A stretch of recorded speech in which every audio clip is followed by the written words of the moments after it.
Now, Tommy is a ridiculously successful realtor. I think he'll probably sell $90 million of real estate this year on his team. They do a lot of properties. He's a millennial, so he's young 30s, and he talks to his people because your first time sellers by nature tend to be younger. Well, that means they grew up in a digital environment. They're accustomed to online, they're accustomed to video, and they're also accustomed to being babysat. Let's just be honest about that. They've had their decisions made for them. So Tommy, to reach that seller market, started putting together some information sessions because obviously that's a great use of your time. Now, those of y'all that are medium aged like me or even a little older, we used to have seminars, home seller seminars, home buyer seminars, and that worked 20 years ago and 30 years ago and 40 years ago. And nobody wants to go to your seminar now at all. First of all, COVID. Second of all, you're boring. Third of all, then I have to, no, they don't want to do it. But they love the anonymity of getting their questions answered. And so Tommy said, what if I take it to my client base in a way that's relaxing and not pressured and is where they are? Because you got to remember, sometimes we're so busy trying to get people to come to where we are, we forget to go where they are, which is where you find them. So Tommy works with a lot of condo buildings in Chicago, and I've got my images out of order here because I'm a realtor and I should have put them backwards. But look at the one over on the right, okay? The blue and yellow one. So Tommy puts together this first event, and it's called a home seller social. So you notice it's a seminar, but he's not calling it a seminar. It's a social, and it says complimentary home seller education, appetizers, and beverages. All right, so what's the main reason somebody shows up for this? Beverages. Second reason, appetizers. Third reason, maybe the education. So he did this with his partner here, Amir Syed, who did this thing called Home Socials, which is also involved with their mortgage company.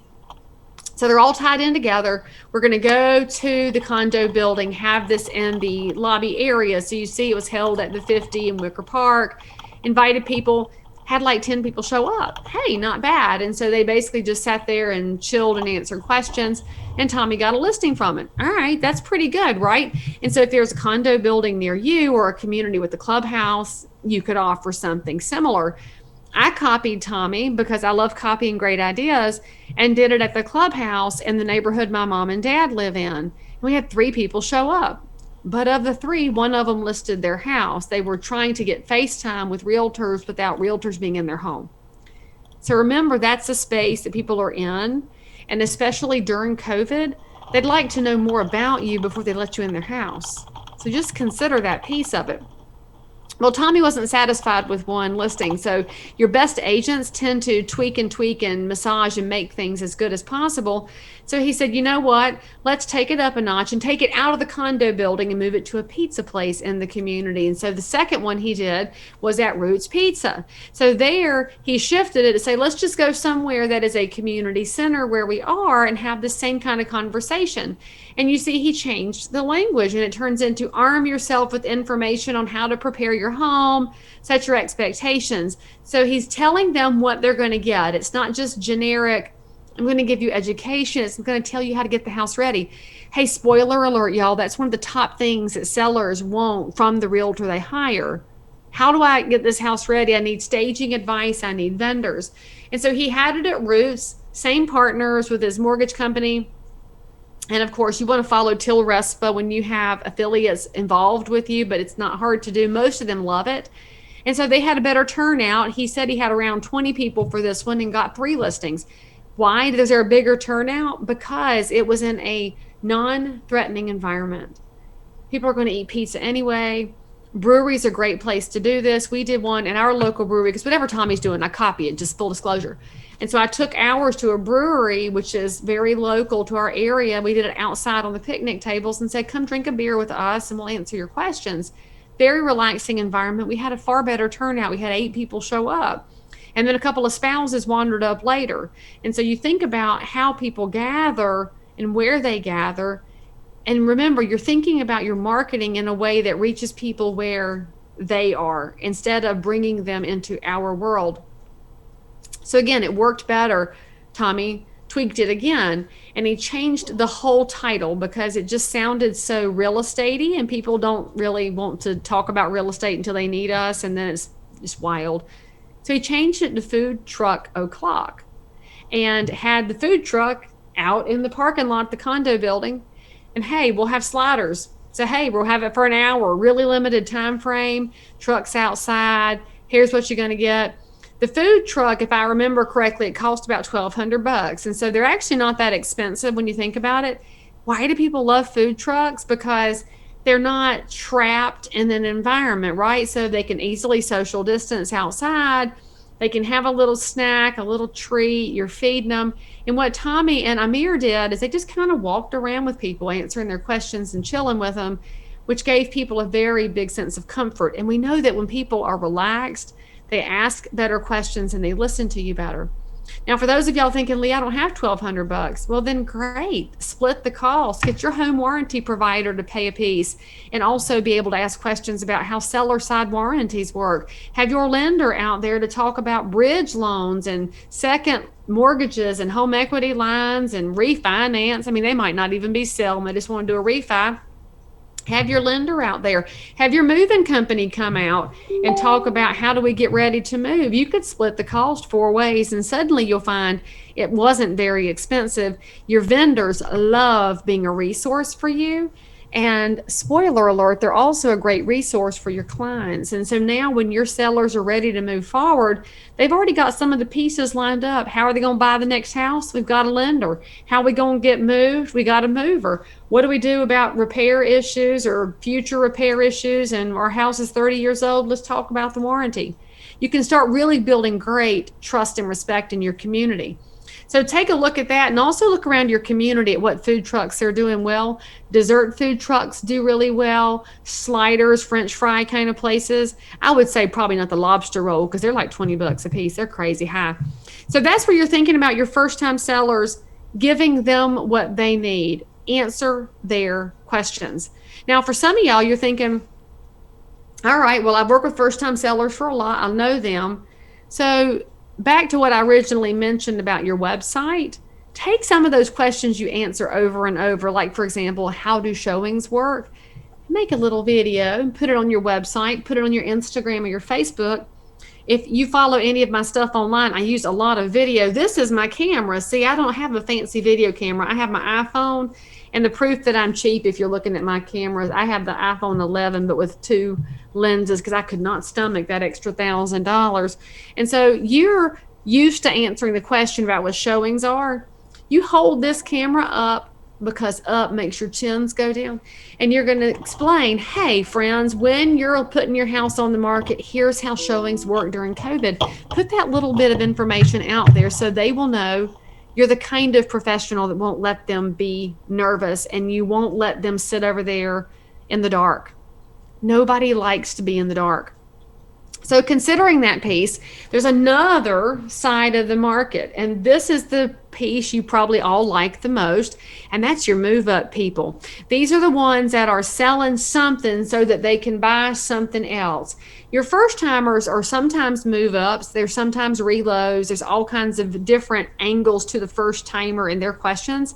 Your move-ups have a big motivator, and that's logistics. I got to figure out the logistics, right? And when they talk to you, they're like, okay, so how are we going to buy and sell? I want to move one time. How are we going to make this happen?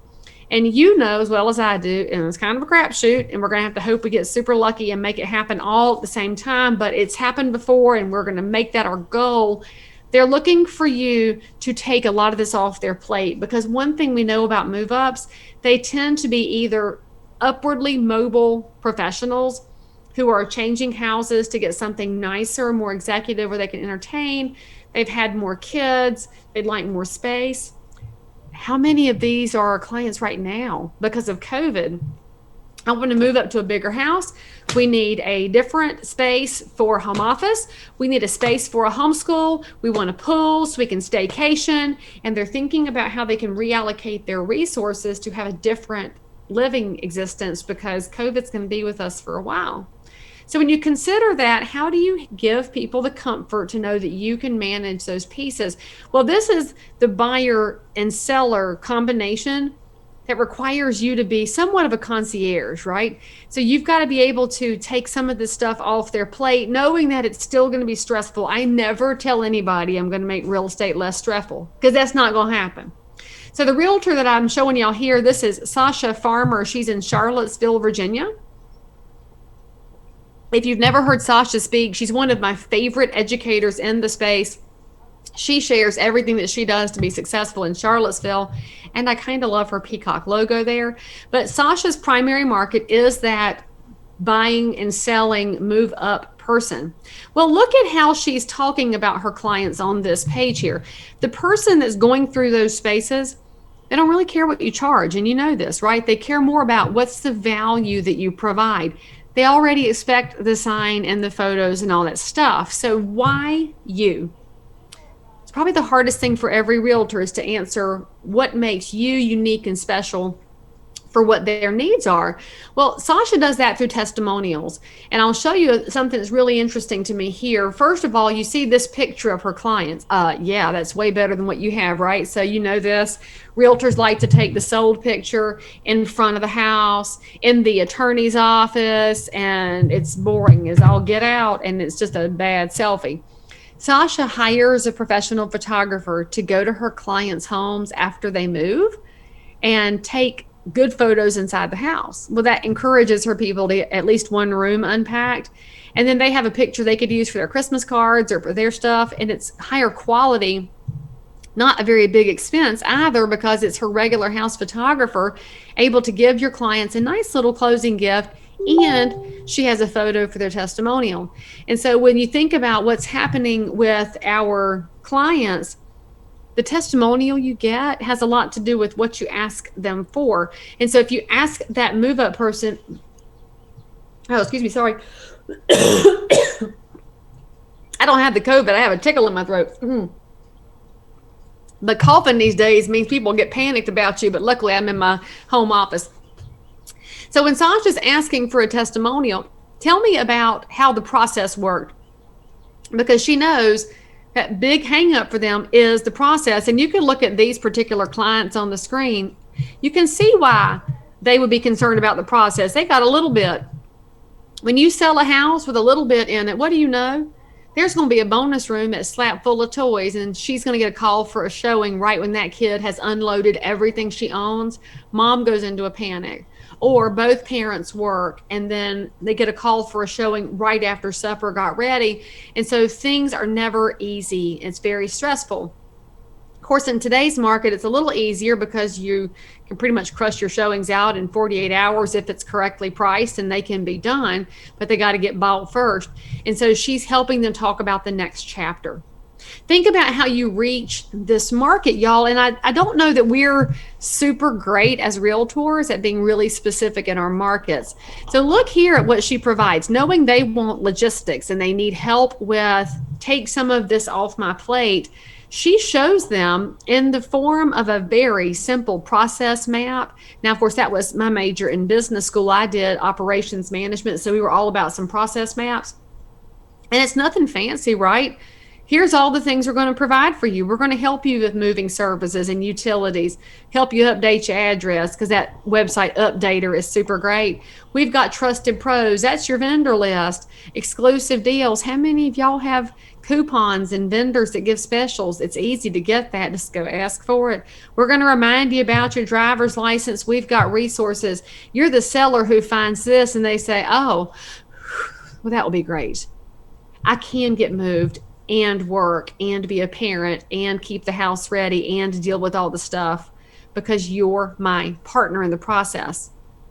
Think about it, y'all. Sometimes our language keeps people from calling us. How?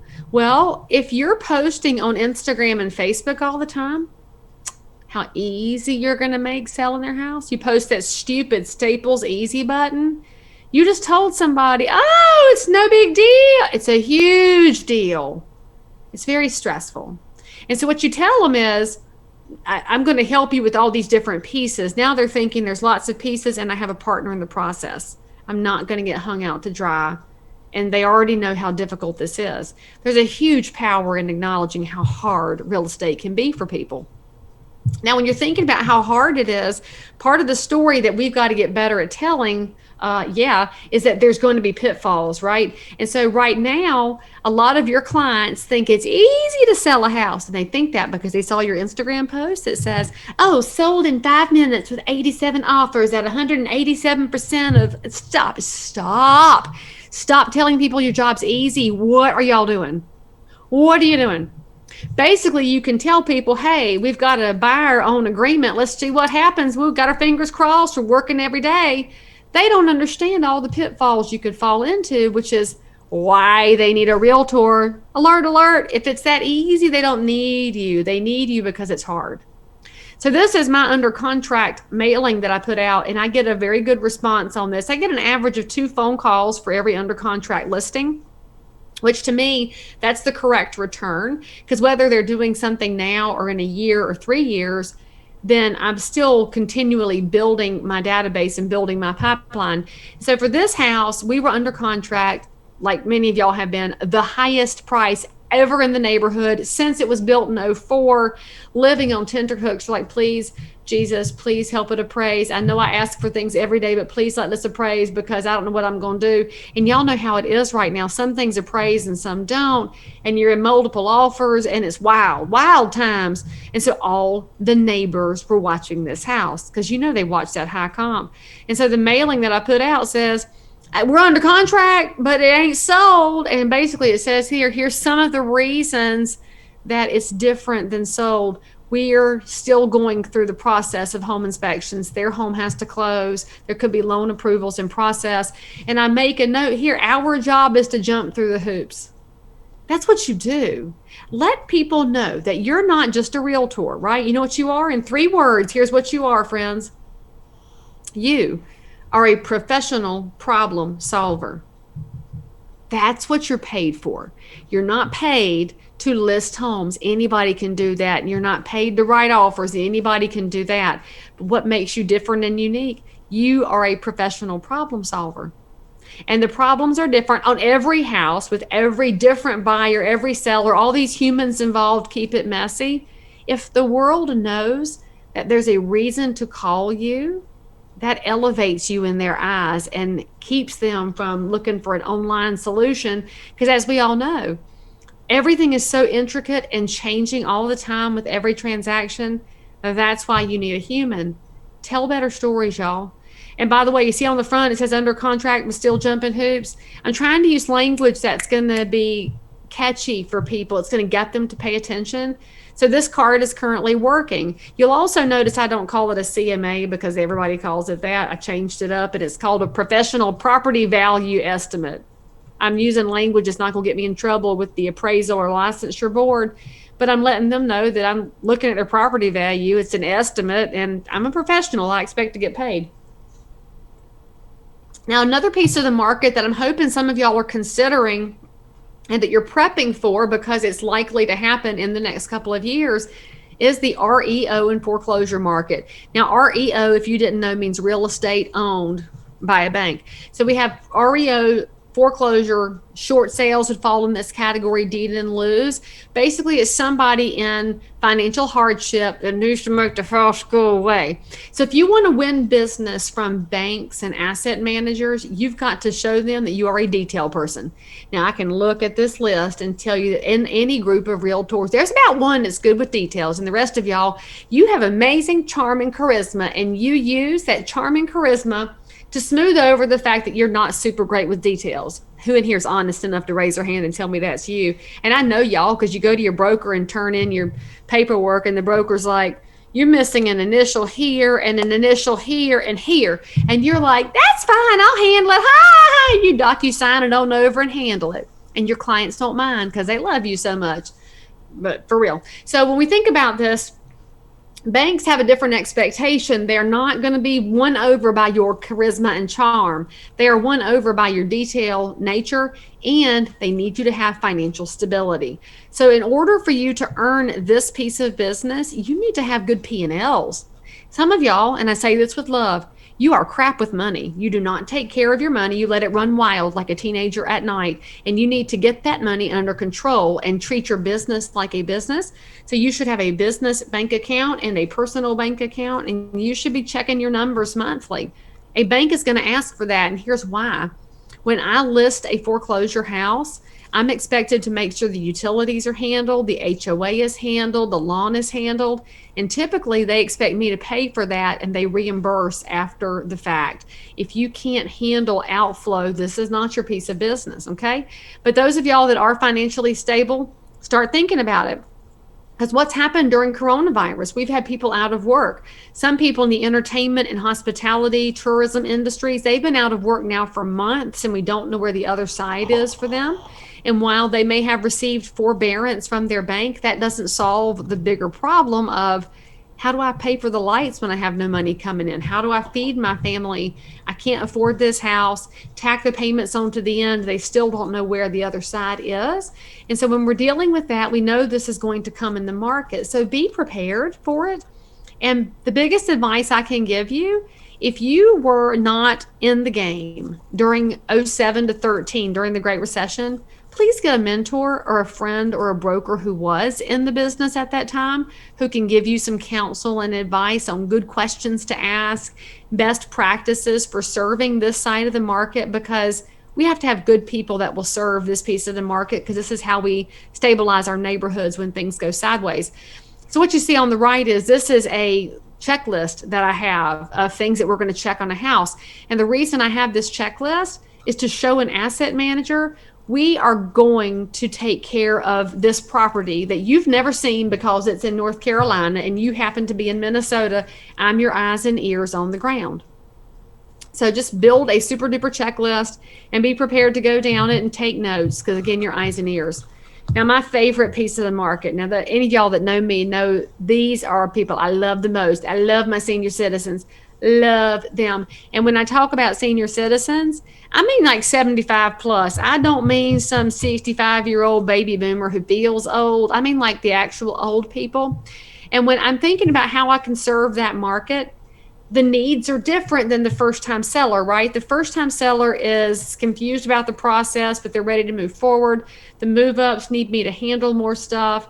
REO needs me to be a very detail oriented checklist person, but seniors need me to sit down with them and listen and help them separate often from a house they've been in 30 and 40 years. There's a giant thing that happens with senior citizens for the most part. We've got to convert this asset. It was a home. We need to make it a house so that they can move on with life. And if you've been in the home of somebody who's elderly, there's stuff everywhere. There's kid stuff and grandkid stuff. There's widow stuff and widower stuff. There's the person who had chemo, all their stuff's in the house. If you sold a house, it's still got the hospital bed and the living room. You're going to have to talk about showings and condition. You're going to have to talk about upgrades, because a lot of our older folks have deferred maintenance on the houses, and it's a different conversation. But you can't rush it, because senior citizens process in general differently than our young people do, because this is not their OS, right? They weren't wired for touchscreen, run. They were wired to think and process and sit down, and it's a different overall process. And of course, I'm generalizing, there's different in every category, but think about this. When you're serving that senior market, you are their kids and grandkids to a large extent. You're going to be part of their extended family. And so one thing that I've done is my business card. And this looks really basic. This has won me so much business because I'm trying to speak to the market I want to serve. Now let's think about how senior citizens want to communicate, right? They'd like to communicate with telephone very frequently. They want to talk and talk to you. They don't want to text, but they will. They don't want to FaceTime, but they will. But they like to talk. So on my cards, I've made my business phone number huge. Why? So people can see it without readers on. And I will go to list a house and my card will be on the refrigerator. I have had more than one person tell me, well, I felt like it was okay to call you because I could see your number. And I said, yes, friend, you can call me anytime. And I just let them talk. In fact, one of my sellers, she is about 1,000 years old and her husband is 1,001. And you see, she has called me again. She calls me all the time. Her husband has the Alzheimer's. And so I'm helping them with everything because their kids and grandkids are nowhere to be seen. Well, I'm going to inherit them.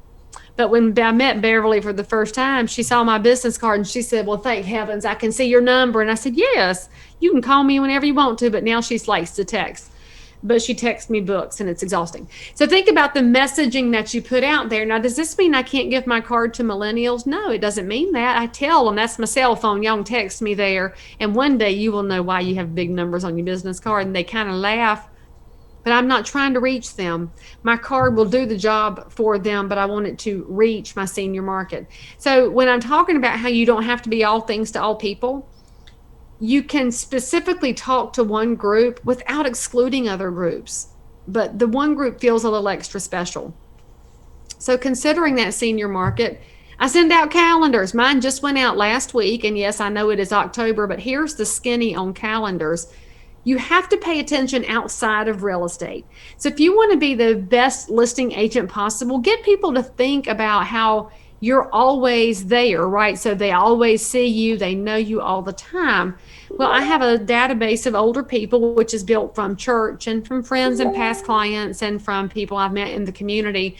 I've lived here my whole life. And so if you've lived in one place your whole life, you definitely have a bigger database. And I make sure they all get a calendar. Teldon, by the way, is a company that I use. They are Canadian. The reason I like them, you can see this, my information is in the middle in the cutout, so they can't slice it off the bottom like the Farm Bureau calendar does.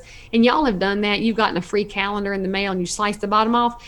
So my goal with the calendars is to be visible. Well, if I'm going to be visible, where do I want to be?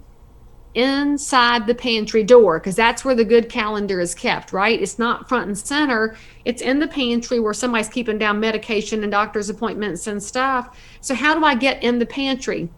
Friends, you got to be the first calendar in the door. That's why mine goes out in October.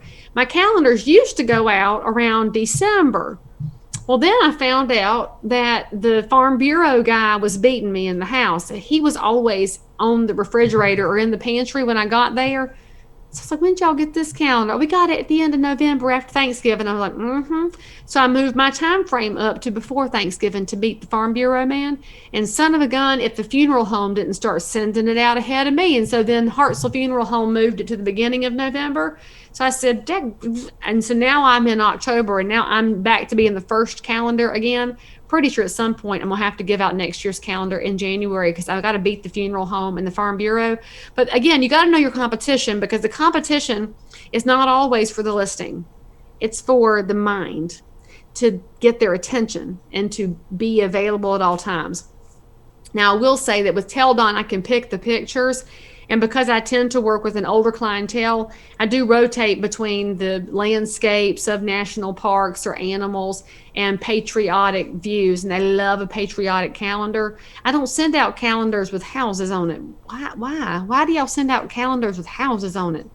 I'm in North Carolina. Don't put a calendar with a California house on it. That's just off-putting. And so think about what people would enjoy and what they can give to the preschool for the children. Take those blunt nose scissors and cut the things out and glue it on something, because that's what I do with my spare calendars. I take it to a challenged elementary school near my office and I give it to them to cut up, and they love me for it. So there's different ways you can expand. Again, the same item designed for one market niche could go for others.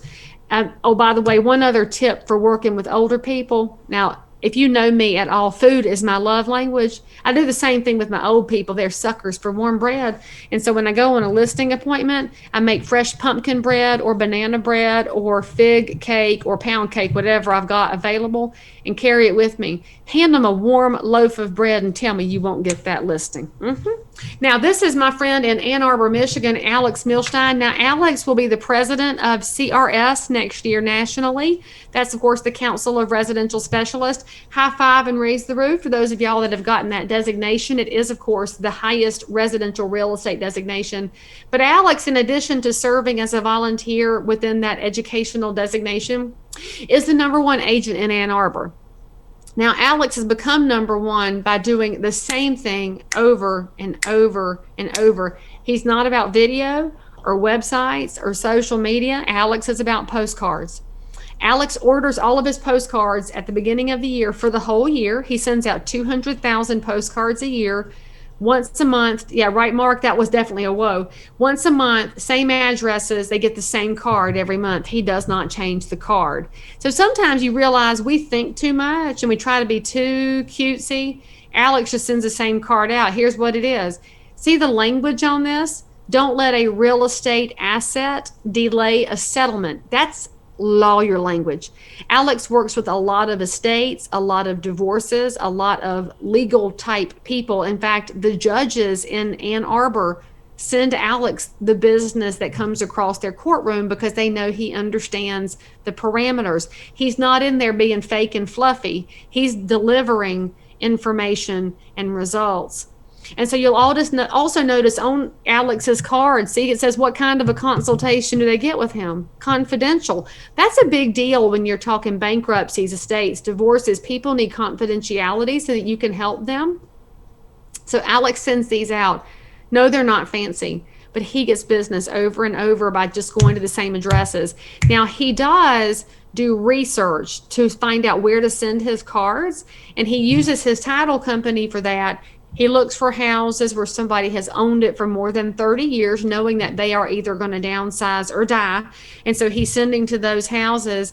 And then also he's been targeting houses with less than 1,500 square feet, knowing that in a tiny house, people are far more likely to be looking at divorce because of COVID. They've all been trapped in the house together. And for those of y'all that didn't know the stat, it's kind of heartbreaking to me as a Southern Baptist, but filed divorces are up 37% year over year. That's filed. Separations are up 52%. There is going to be a flood of people that are not going to have their relationships work out. And I don't judge them for that. I get it. We have had some interesting conversations in my house because we never spent this much time together. And that's going to happen. So are you prepared for that? Are you prepared to offer confidential consultations with no judgment? Just saying, you know what, friends, let's find a solution and figure it out. And Alex is going to speak in terms of what the attorneys need. So I will tell you that to plan for the future of your business, think like Alex does. You're not always just looking for today's listing. You're always hoping today's listing will come across your marketing, but you're thinking about what's going to happen over the next 12 to 18 months. So you might want to be the one that reaches out to the attorneys in your town, and here's what you offer them. Hey, I'd be glad to provide a second opinion if you have a situation with a house that needs to be sold for bankruptcy, the divorce, judgment liens, whatever. Be the second opinion, because if y'all remember Vanessa Williams, remember when she was Miss America for like a minute and then the pictures came out and she was suddenly not Miss America, but second place said, in the event that Miss America is no longer Miss America, you have become Miss America. That's what happens here. Be Miss America. You call and say, I'll provide a confidential, complimentary second opinion. At some point, the other agent's going to screw up. Well, you're then their first phone call because now they have a reputation with you and a track record. You've done free work. You've been available and accessible and helpful. Work sometimes for free so that you can become the agent of choice. Yes, it's hard, but you know what makes hard work hard? Nobody else does it. That's the thing that's hard, is getting it done. You guys think about that. So now let's think about the second W. And so I know all of you now are thinking about your niches and how you want to adapt your language and your marketing a little bit. And by the way, at nar.realtor, there are free resources available to you that were created during the beginning of the COVID era on Right Tools right now. That's nar.realtor/RTRN. One of the things available to you, in addition to ePro being free and At Home with Diversity being half price, and GRI classes and ABR classes and all this and such, the NAR profile of home buyers and sellers is $0 to you right now. It's normally going to cost you a little bit of money. If you will take a look at who the buyers and sellers are of the year we're in, you might want to think about how your marketing wants to talk to them. Are you talking to different age groups, different ethnic groups, different everybody? Look around your marketplace. and take that report and start adapting along with it. Again, that's free until December, so download it. So when we're thinking about this, we've got our who's kind of marinating in your head. So now I want you to rethink that farm. When we talk about real estate, we often get into this whole geographic farm conversation. And the realtors who do geographic farm are emotionally doing it a lot of times. But Leigh, I live here, so I'm going to farm where I live. Is that the best choice? Maybe you've been farming somewhere for 10 years and you think you should because you have, but we're going to have to evaluate it. So when you're thinking about the best place to create a market share, to create a brand reputation, well, knowing who you serve can help you with that. So think about what Alex does, seeking out homeowners that have been in their house in whatever zip code for over 30 years. You're probably going to see a cluster in some neighborhood with large lots and ranches and people have stayed put. Well, when you're spotting for that group, you know some turn is probably going to start.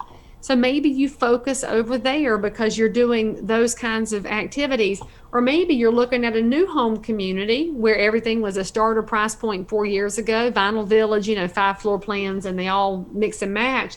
That might be your first time buyer or your move up. So if you're thinking about your niche, let that help you select an area so you can get your emotions kind of out of the way. So you need to know the schools, right? So as you're evaluating what area you want to be in, how much do you know about your schools? Now, understand, I'm not telling you to rate them or rank them. Your job is not to develop opinions about schools because that can put you in violation of fair housing. But as a realtor, you need to be a resource about them. And so you want to think about, what are people curious about? They're going to say, what are the best schools in an area? As a realtor, can you answer that question? And looking good, Mark's got my emphatic no, you can't answer it, but you can say, I've got a comprehensive resource. You could give a list. Here's all the public schools. Here's the phone number and the website.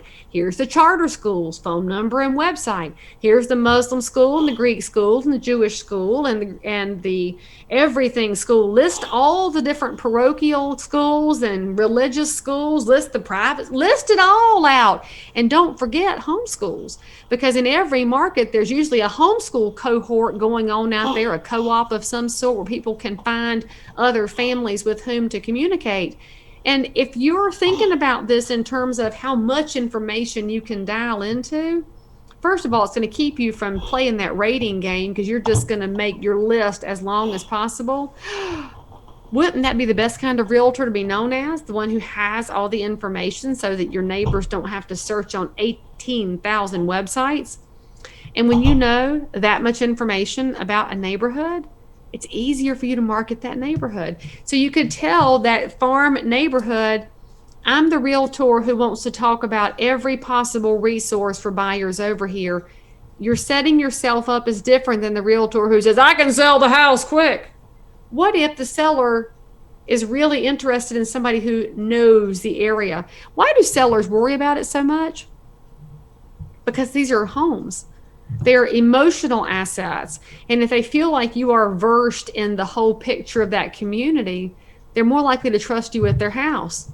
So what do you know about the jobs in your area? This is a very interesting thing to consider, is that the economic development of an area has a lot to do with housing values and a lot to do with buyers incoming. What are sellers going to see for opportunities? So do you talk about jobs coming into an area? And if you don't know what employers are coming and who's adding, reach out to your Chamber of Commerce because they often have good information. The Business Journal may have some stuff. But don't forget this. You should remember this. Don't forget this. In the economy we're in right now, we've got a lot of people doing really, really well. They've been able to work from home. They're salaried. They're not spending as much money. Their savings rate is up. The other sector of the economy is hurting really badly and might need a job.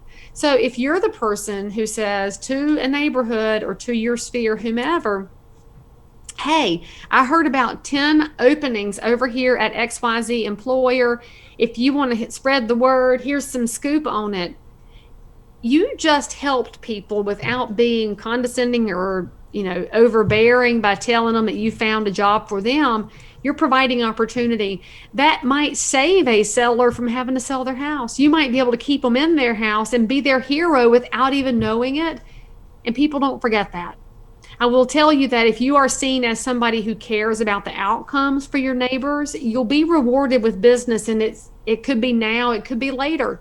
And maybe they apply for 4 jobs, don't get any, and have to sell. You're going to have a different reason to have a conversation with them than the person who never tried to help. So get the information, push it out there, share the information.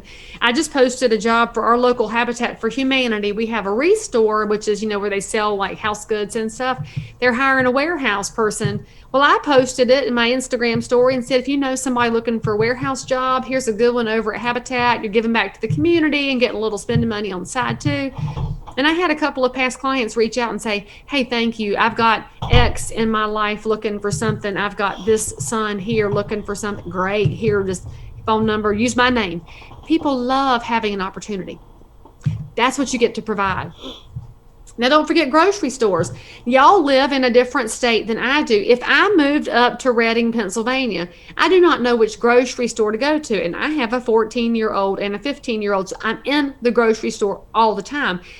Remember that sometimes it's your depth of knowledge. Same thing with schools and with jobs. It includes things like grocery stores. That's my primary store down here. Now, y'all probably don't have Harris Teeter in Reading, Pennsylvania, so you don't know what kind of a grocery store it is. And those of y'all that are like, Leigh, they're all the same. They are not. You've got Aldi, which is like the Big Lots of grocery stores. You don't know what in the world you're going to find in that place. You might get your list. You might not. You've got your Wegmans. Do y'all have Wegmans? I freaking love Wegmans. My husband is from New York, and so we don't have it here, but we wish we did. Love that place. That's high end. And well, I've got Harris Teeter, which is a midline grocery store.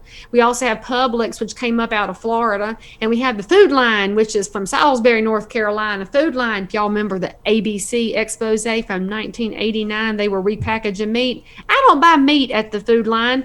I don't buy produce there either, but canned goods and packaged goods like boxed cereals and stuff, super cheap over there. So you need to know these things. You can tell people.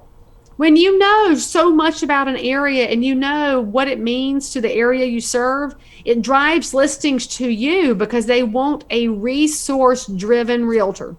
If you look at the top 10 things sellers want from the agent they hire, the number 2 item is area knowledge.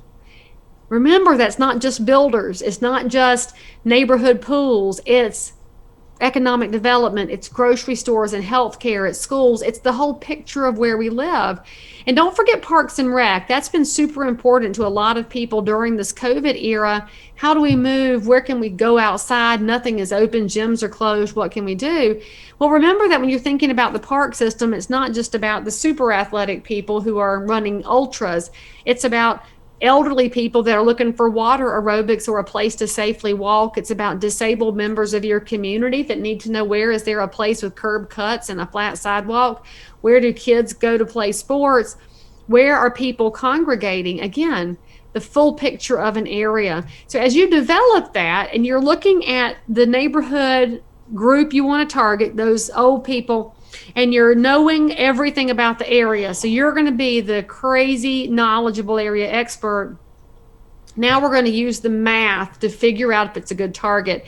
Now, don't throw up in your mouth a little bit because I said math to realtors, because this is not going to involve percentages, which I know y'all are very good at percentages. This is going to be figuring out if this is a good place to spend your money. So this screenshot you see here is from my MLS. We're on Matrix, and so I have Statistical Analysis Module, or SAM. You'll have similar things in your MLS. And if you don't know how to pull this data, call the MLS. They will send somebody to your office to do a sales meeting or do one by Zoom or what have you, and show you how to do more than pull houses.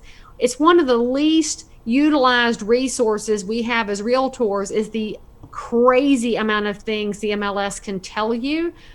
But realtors, we're lazy. You go in and plug in the search parameter and it spits something out. You plug in and you get 6 comps and you move on. But your MLS can give you everything. Did I say that enough? Call for training. So what I ran here was a neighborhood I was interested in targeting called Bradford Park. And so I drew my little polygon to get all the streets, because the neighborhood has around 300 houses. So what am I looking for? Well, I need to know how things are going. How many houses are for sale? What's selling? Is there turnover in the neighborhood? What's happening with prices in the neighborhood? Are they up, down, sideways? Because you need to know the details. So here's what you're looking for as you evaluate a neighborhood. So let's just use Bradford Park as an example. There are 300 houses in the community. Now, where do you pull that? Your tax cards usually have this information. How many houses sold in the previous 12 to 24 months? Now, in a normal market, 12 months tells you your story, but in a low inventory environment, which we are dealing with and will be for some time, you need 24 months to get a better picture. And so if I have 300 listings possible, if the whole neighborhood went for sale, how many sold in the previous 12 to 24 months? Well, friends, if 3 houses sold in that neighborhood, that is not a good place to spend your money.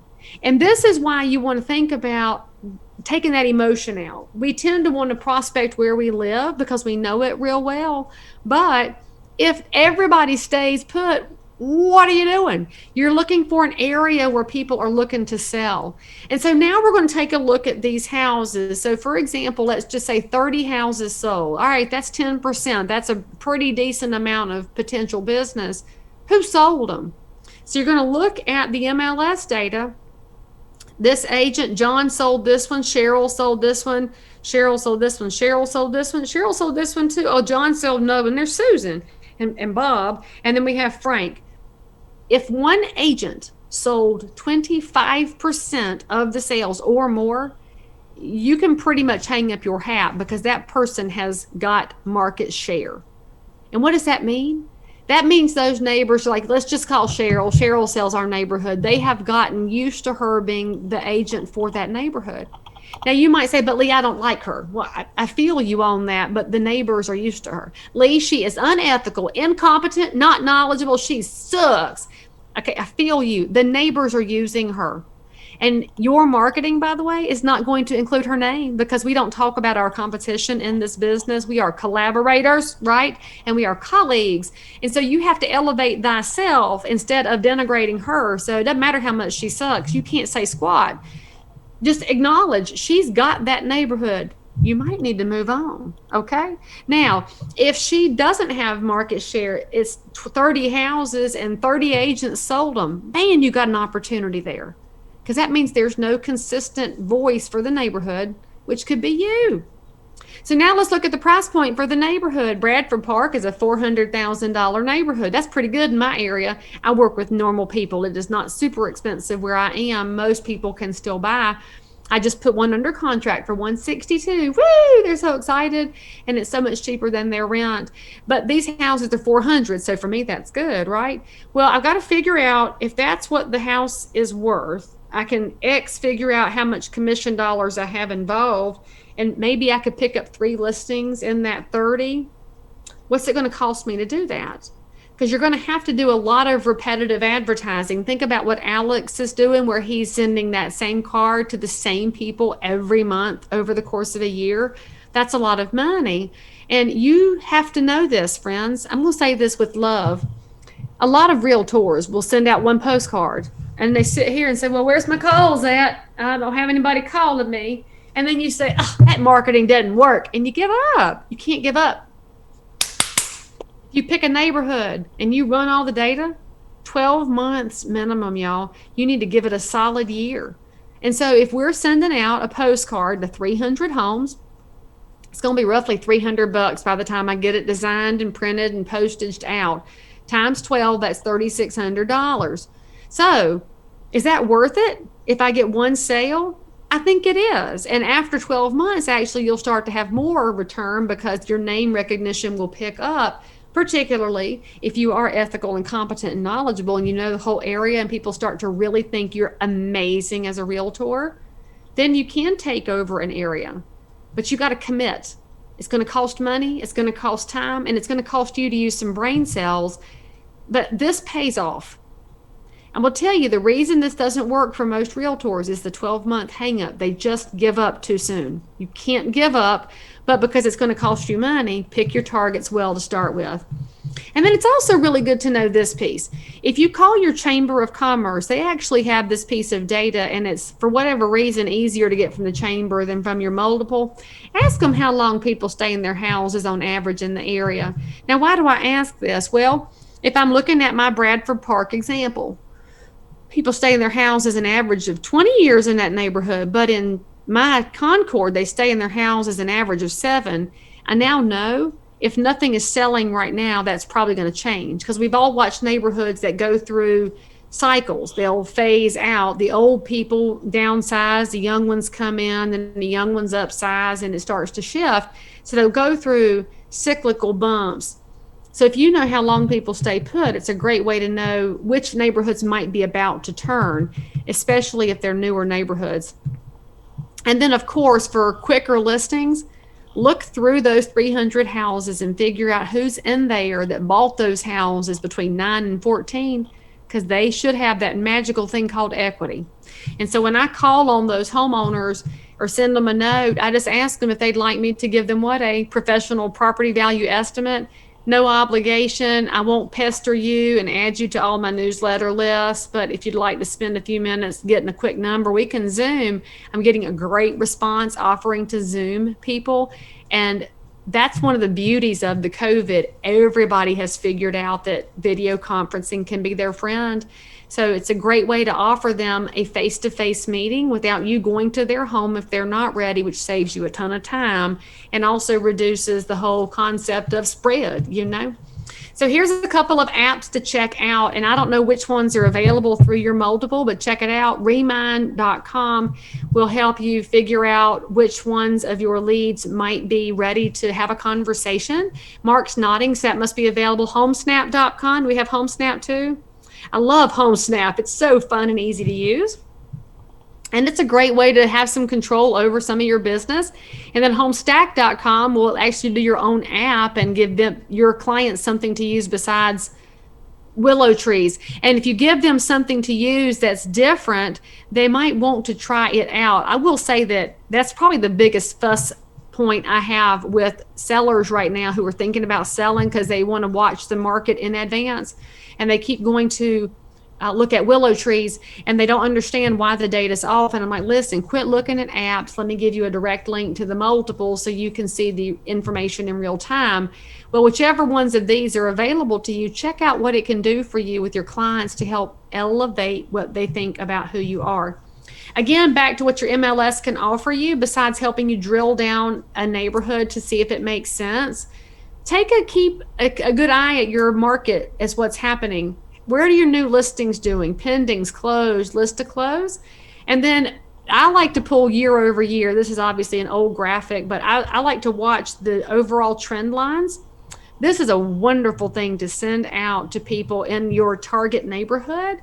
Send them these graphs and say, I like to watch year over year data because now might be great for you, but next year might be better. If you'd like to chat, let me know. That language gets me phone calls because it takes all the pressure off. Y'all, most of our competitors are out there saying you should sell now because the market's high and it's a great time to capture that equity and roll it up, and they're pushy. Consumers don't like pushy. Look at how they buy. They want to buy from you, not be sold to. So if you'll just tell them, hey, if you want to have a conversation about this year versus next year versus the year after, here's how I like to run data, let's chat. They love to chat. And your MLS has this available.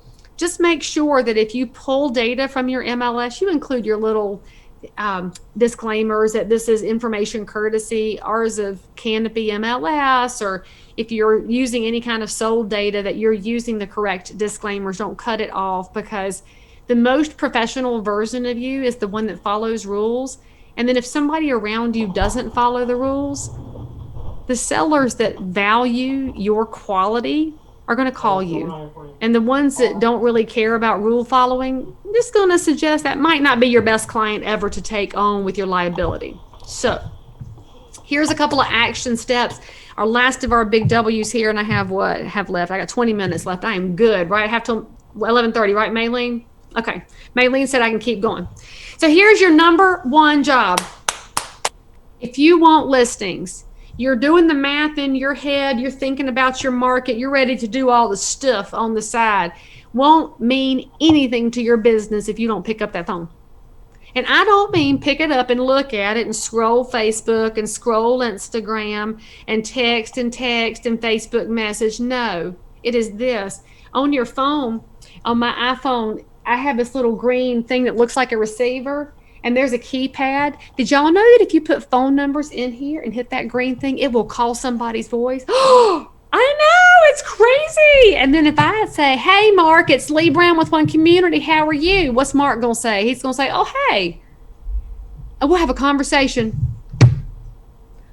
Look, I know you don't like to make phone calls. I'm fully aware of your call reluctance. I see it with my agents every day. But prospecting has to happen. And it's hard work. Why is it hard? Because nobody else does it. So do the hard things. That's what real estate is about. We do the hard things. We make the phone calls so that we can provide a property value estimate, so that we can guide somebody through the process in their time frame, and so that we can help them know what to do when it doesn't appraise, or there's a survey encroachment, or an angry ex-wife that won't sign the quit claim deed. You're going to be there for all the hard things, and you get there by doing hard things. So here's your next question, because I love realtors. Y'all are the most predictable 1.4 million people on the planet. Well, Leigh, who do I call? All right, good. In your phone. You have these contacts. Y'all saved them in your phone at some point. You should know who they are because they're in your phone. So I've got my friend Aziz here. I love Aziz. He's a realtor in Maryland. We've been friends for, 20 years.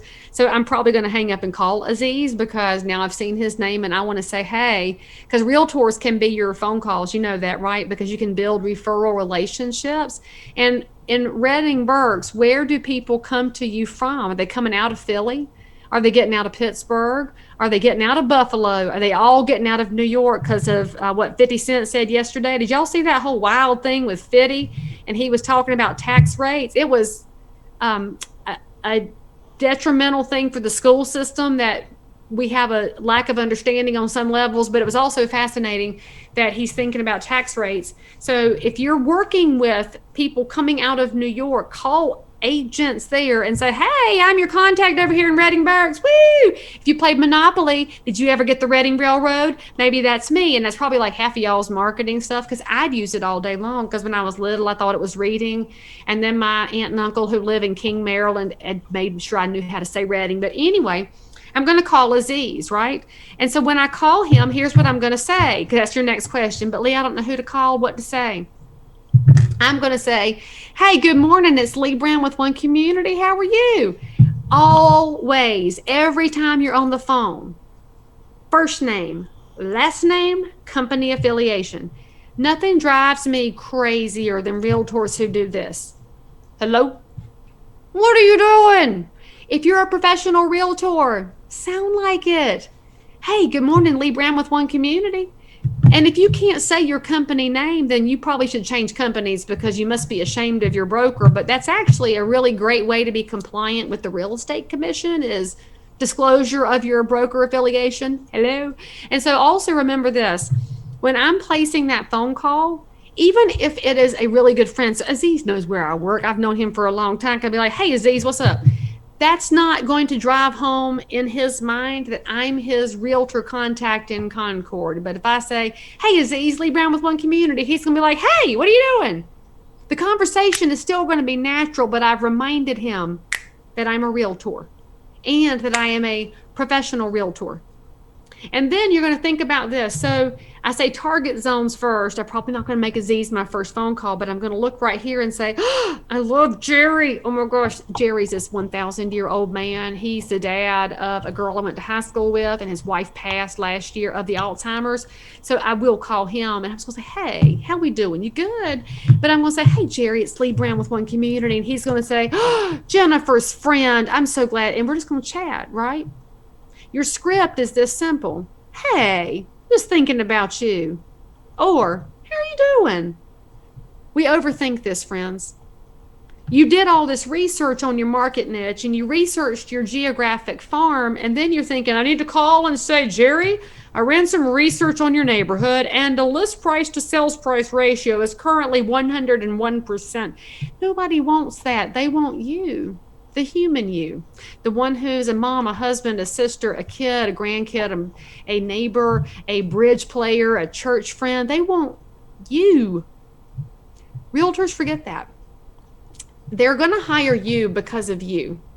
And the realtor piece is often secondary. Because the number one feature of the successful realtors out there, they're likable. They're often knowledgeable and competent. Not always, but they often are, but they're likable first. And you're not going to be likable if you're going to be saying, so who do you know that needs to buy or sell a house? And, the market's moving. Do you know anybody that's moving? Or any of those old tired phrases we've always used. Call people and say, hey. Now, the goal on your screen here is to call, like I'm about to call somebody because I'm so used to picking up my phone. I will say that my calls were probably 45 seconds long pre-COVID, and post-COVID, they're like 20 minutes long because everybody loves talking to somebody they're not sleeping with or parenting. So they're so glad when you call them, and be human. So in my office, we have a Slack channel. That's where we communicate internally. And our rule of thumb is one call every day at 8 a.m. And then we check in with each other, and it sparkles with, hey, made my call, made my call, made my call. Part of what's going to help you guys get on track with earning listings is if you hold one another accountable. And by the way, that's one of the perks of the association that we forget to talk about, that there is camaraderie in knowing your fellow realtors. I will tell you that I'm, of course, a 20-year realtor. The first 9 years of my business, I had nothing to do with the association except paying my dues. Didn't want to mess with those people, didn't have time for it. So I was pretty selfish and thought I was better than everybody else. As soon as I started volunteering, I found out, like, these people are really awesome. Their hearts are huge, and they're really doing a good real estate job. Maybe I should know them better. And the longer I volunteer, the more I like my fellow realtors. And the more I like my fellow realtors, the more likely I am to be the best version of myself.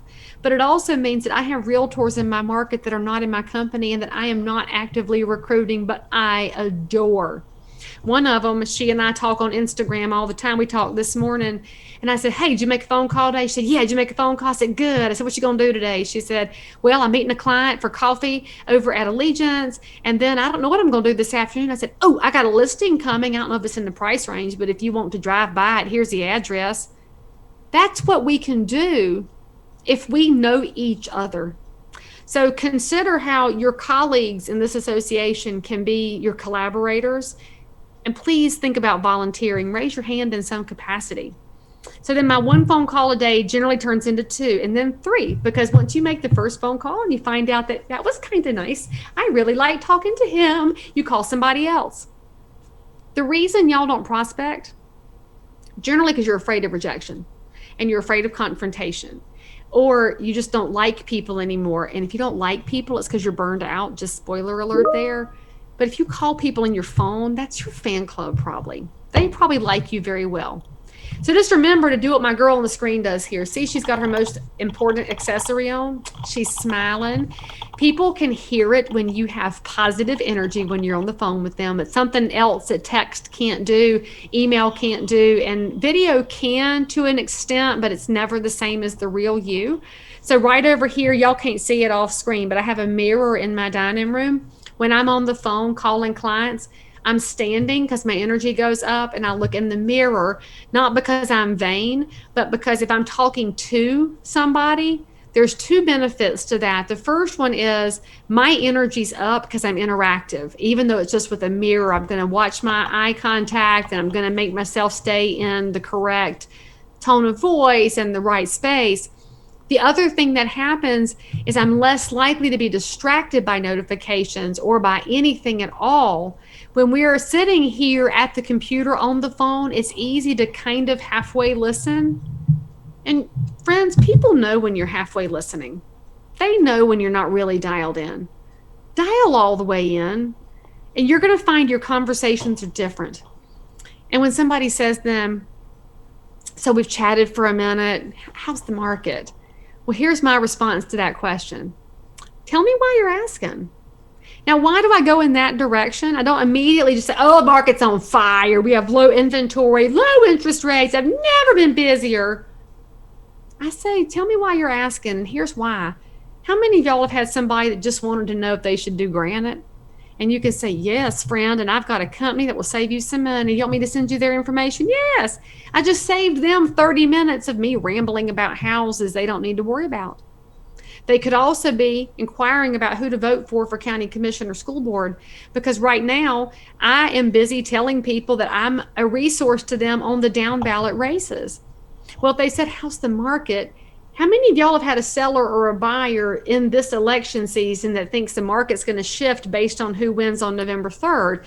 They don't really know what to do. So if I say, tell me why you're asking, they say, well, I don't know who to vote for because XYZ. I'm like, well, I'm glad to share who the realtor's back. Now, we don't mess with the presidential race, but we've made choices in almost every other race. Would you like me to share that list with you? That's got nothing to do with them selling or buying, and everything to do with, again, that depth of knowledge that we get to provide. And it happens with outbound phone calls. Friends, this is the difference maker. I'm going to tell you this, and it sounds old school, and some of y'all are probably younger than I am because you don't know how old I am. I'm medium. And you're thinking, Leigh, my people don't talk on the phone. Baloney. Here's what you should do. You could call and they'll screen you and you say, hey, here's a message, blah, blah, blah. And then you text and say, I just left you a message. If you'd have answered, I wanted to say hey to you. A lot of them will call you back, especially if you call them and they get that the voicemail you have reached is full, which drives me completely crazy, by the way. So then I text and say, I tried to call you, but your voicemail was full, so you didn't get to hear my voice today. They call me back. Y'all, give people a reason to call you back. Quit being so boring and quit being so cut and dry. Just be you. Now, you should also do this, and I know that this is going to hurt some feelings because it's my specialty, frankly, but the longer you're in the business, the more arrogant you get about the market, about the things that you know. And I get it because I can be handed an address. I can spout off a value range for you immediately. I've sold way too many houses, but I don't know that house's price because I haven't seen it.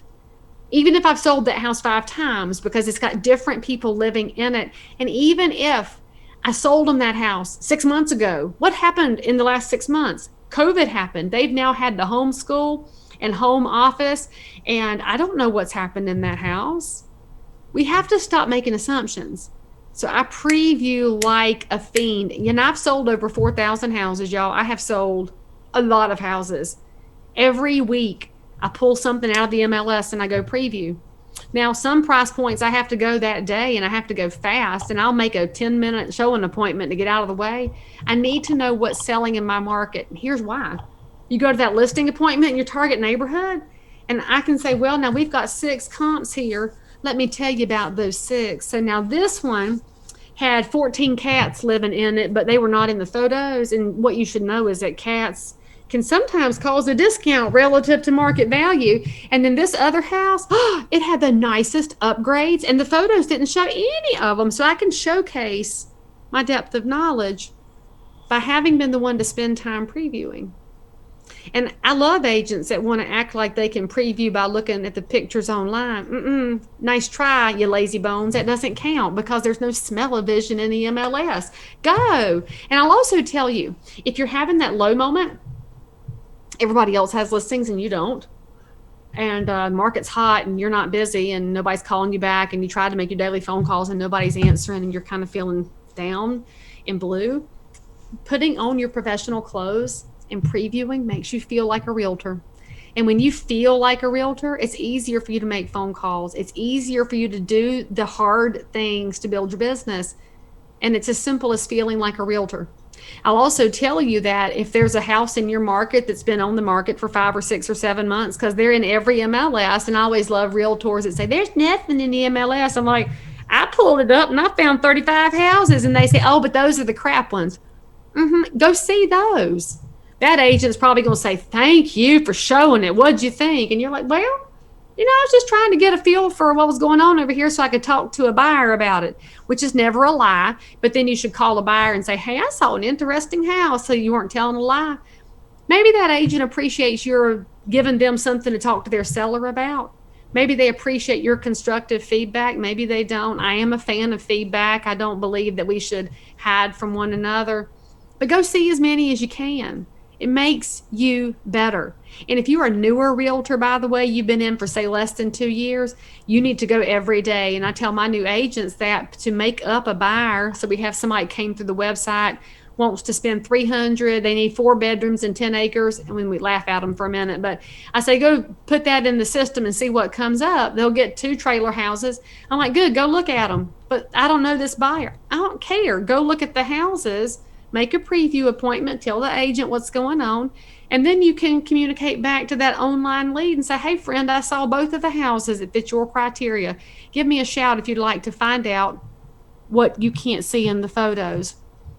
The other thing that happens is when you're out previewing, you're out there generating business. Other sellers will call you. They talk to each other, friends. They know who's showing, they know who's there. And then think about some client events that you can offer.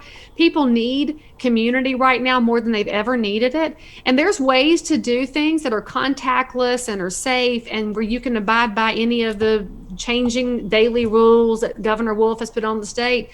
This is a realtor in Columbus, Ohio. He's a big old Ohio State fan. Every year, his big client event is an OSU watch party. Well, they're going to be able to play ball here soon. He can't go to a local bar, so he's going to have a big old Zoom call and invite people to watch the game together because people who have something in common like to hang out together. So what do you have that you could offer? I mean, could you pull up a baseball game and say, well, there's certainly not going to be any Phillies action right now, so let's just watch what's happening with the Braves game. Who wants to join me? You'd be surprised how many people will join a Zoom link just to chitter chatter. It's fantastic. And so then the other thing he does, and so in a normal environment, when you could go back to something like this, he sends his photographer to take all their photos, post it to the Facebook page, and then it's all shareable. And so it just becomes a way to connect people. So how can you do that right now? Hello, pumpkin festivals, fall festivals. There's so many things going on. What if y'all had I mean, this is going to sound silly, but I'd love to know who did it. Do a Zoom Monopoly tournament of people in your target area. You'd be surprised how many people might log in to play together for an hour because they're not going to watch the debate Thursday night. They're tired of their family and want something else to do. So you put that notice out to the 300 house neighborhood that's starting to learn your name. Well, then they find out that you're fun too. Again, that likability factor. This is my big event that I do every year, and I did it contactless a couple of weeks ago. That was my original that, of course, the COVID killed. But we told people, we had this 2 weeks ago at the town hall. They had let us use the town hall parking lot. And I said, it's contactless. Put all your stuff in your trunk. You pull up, pop the trunk. We'll pull your docs out and safely shred it while you watch, and then you can roll on. And we had some people that pulled up with gloves on and mask on, kind of panicked looking, and they popped the trunk. We took their stuff, wrote down the email address, waved at them, and sent them along. Got the best thank yous back.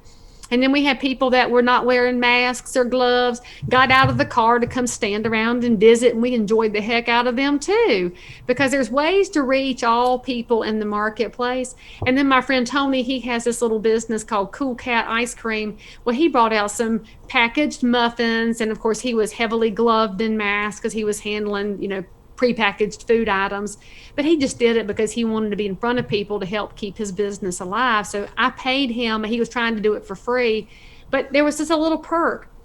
This doesn't cost very much, right? And so my shred truck is $400 an hour. My lender covered half. I covered half because that's what Till Respa allows. He was there to answer questions about refi and mortgages, and Tony was there to give out free stuff. And that's how you build community. And y'all, you could do this right smack in the middle of your geographic farm. So I did the shred day for the town, and then in my geographic neighborhood, we did it over at the pool house and just told all the neighbors, roll on down here with your documents because we know y'all have been decluttering. You watch that woman on Netflix, that Marie Kondo, you have to have things that give you joy or whatever that crap is, and tell them bring all that stuff to you, and then you've shown a benefit while you talk to them about decluttering their listings. And that's my little team. They were out there to give hugs. The last thing I'll tell you about doing events is just make sure you call people and say, hey, I'd love it if you came. So for your 8 a.m. phone calls, it could be that, hey, I'm having shred day this weekend. And so if you have papers, bring them on, or tell your neighbors, your bridge club, your best friends, and I'll shred their tax returns. And I always take little flyers for my listings out there just because they might want to see something on the market. But more importantly, my sellers might roll through and I'd like them to know that I've got a flyer for their listing. I'll just point out to you briefly, as you're doing open houses or moving back into that space, I'm probably going to stay away from them as much as possible because I hated them before COVID. And thank you, COVID, for getting rid of the damn things. But when you do it with Facebook Live or any of those video things, please make sure you have the seller's permission before you start putting their house out there on the interwebs. Be really respectful. And if you're going to do a real open house, just be super cautious because people are crazy right now and you got to take care of people. So just be smart, but stay away from them if you can. When I do them though, with the virtual ones, we do giveaways when the people tag stuff in. And of course, my one agent, Erica, her dog's name is Mulatto, and he's about this big. And so people actually prefer to see him than see any of us. That's fun.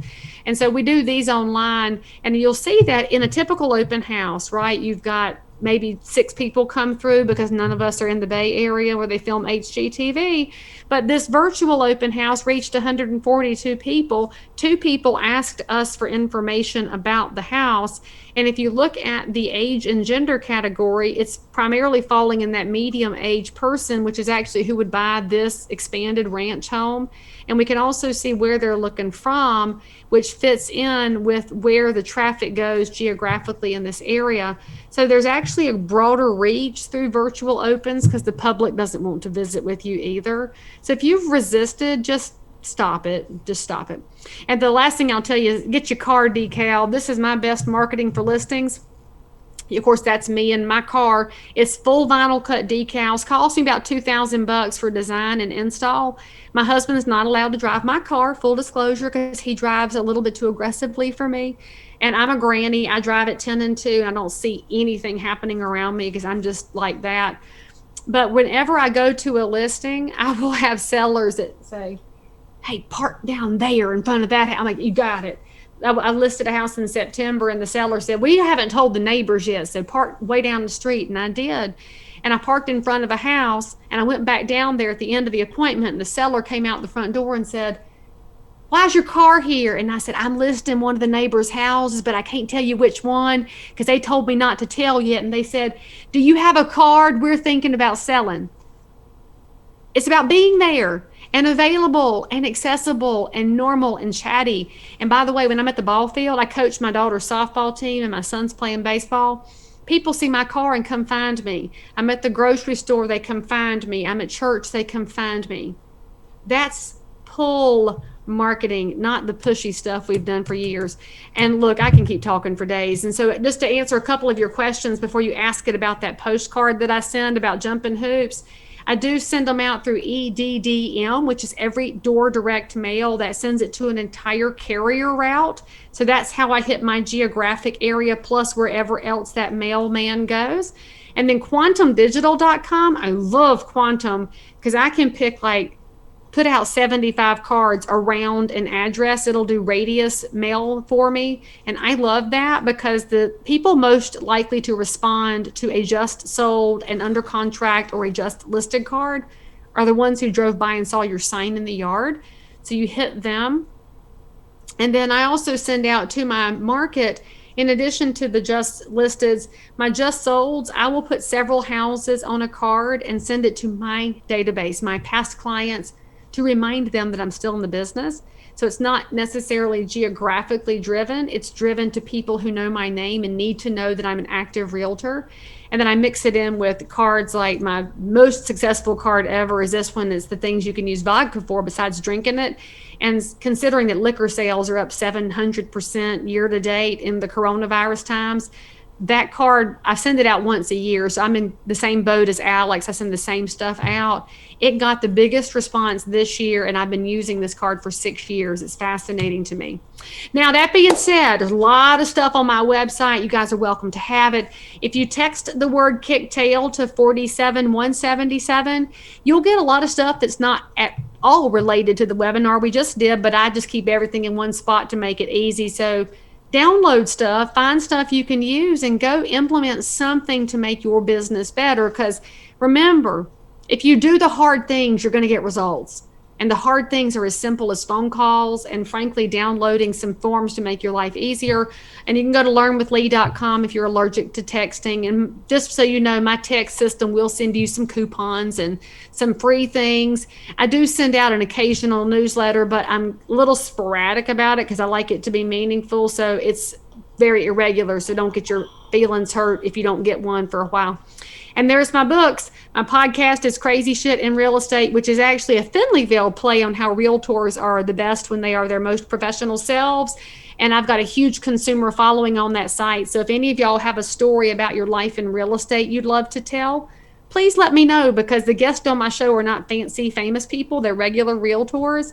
And I love, it's my little passion project. I don't make any money with it. I just love it. And then there's Leigh Brown University, and then there's my speaking camp where I'm trying to teach other realtors how to share what you have with our ecosystem so that we can expand the people who are offering classes and offering knowledge and expand that so that our associations can get some fresh blood.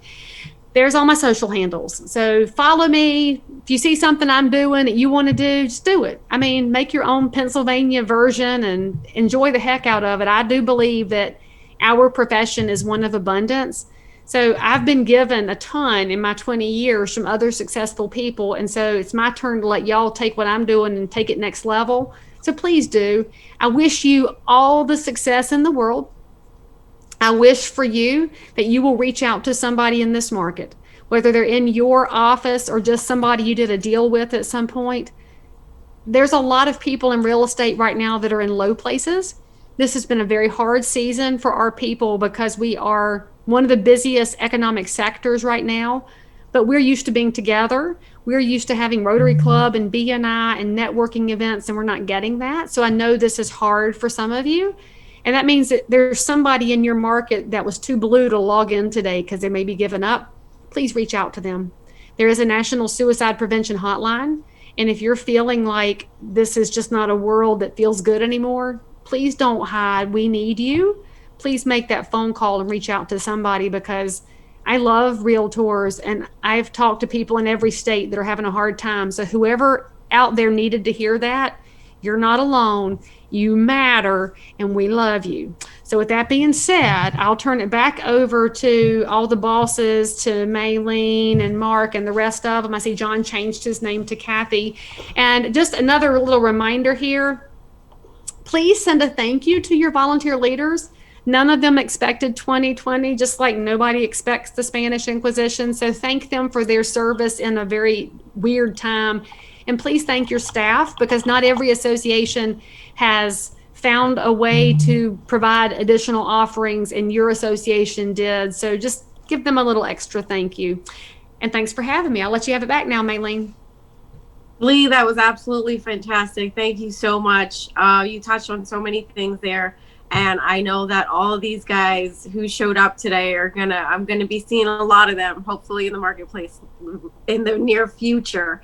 I don't know if anybody has any questions, if they want to reach out and either in the chat box or just unmute yourself so that you can go ahead and ask Leigh any questions before we have to say goodbye to her in the next couple of minutes. Is there any questions out there, guys? No, but look at Jessica over here offering access to mental health services who might need contact information. Jessica, mwah, thank you for doing that. Love it. I can't tell y'all enough. This is super duper important. I've been a mental health nurse for over a decade. I'm from this area. So if anyone in this area needs help or resources, definitely let me know.